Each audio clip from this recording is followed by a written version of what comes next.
Okay, so we are getting ready to cook the English muffins.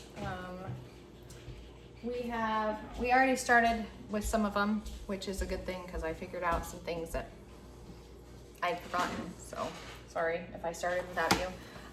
But you can't tell a whole lot, but they have risen, not a lot.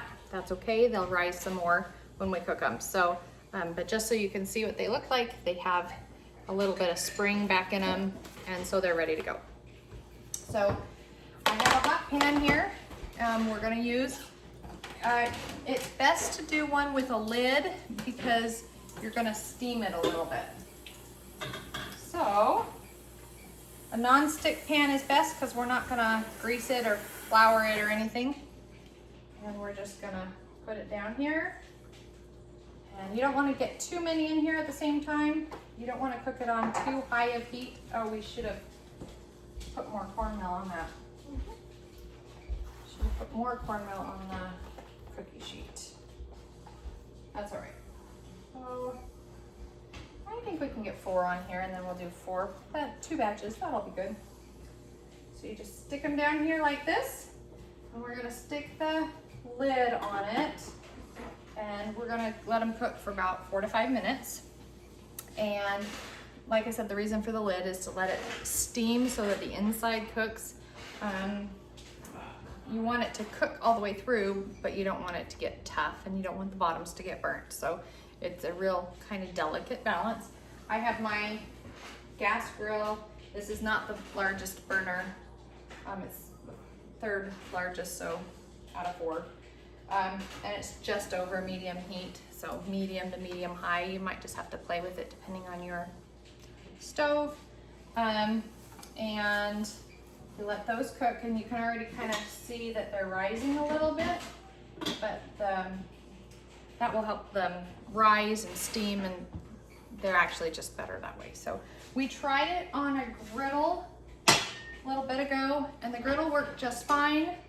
But I didn't have a lid for it, so we tried to put a round lid on a square griddle, and it kind of worked, but not really. So they still taste good, they just didn't work quite as well as it would have in a round pan with a lid. So I would suggest doing it this way.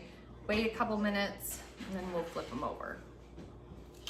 Okay, so I'm gonna show you what they look like while they're cooking. I'm pulling the lid off. You can see that they've really risen quite a bit. Where's my spatula? So I actually probably should have only put 3 in here because the pan's a little on the small side and they're kind of touching, which they shouldn't be doing. But see how they pull apart if they're touching. Anyway, so I'm just gonna flip them over. And like I said, it doesn't have to be a greased pan at all because they don't stick. The cornmeal helps them not to stick. It is a Teflon pan, or red copper, whatever this pan is called. So I'm just gonna flip them over, and look how nice and pretty golden brown they are. They don't take nearly as long on this side, just a couple minutes. I'd say, how long? 4-ish, 5 minutes on the first side. It kind of depends on how long, how high your heat is and that sort of thing. So you just kind of test them. They're gonna sound kind of hollow when they're all done, just like a loaf of bread would do. So you let them cook, and then we'll give them a couple minutes just till they're brown. I don't think they're quite ready, but almost. Having the lid on it will help steam the inside and make them so that they're mostly cooked all the way through before you flip them. So this way they just have to brown on the other side, and then they're done. And those are looking really good. Look at that. So I think those are ready to pull off. They look good to me.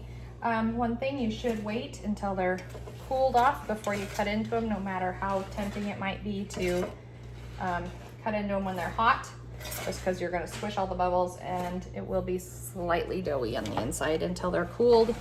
So if you can, I would suggest waiting, as tricky as that might be, until they're mostly cooled anyway. So I will wait in a few minutes until they're cooled, and then I'll cut them up and show you what they look like.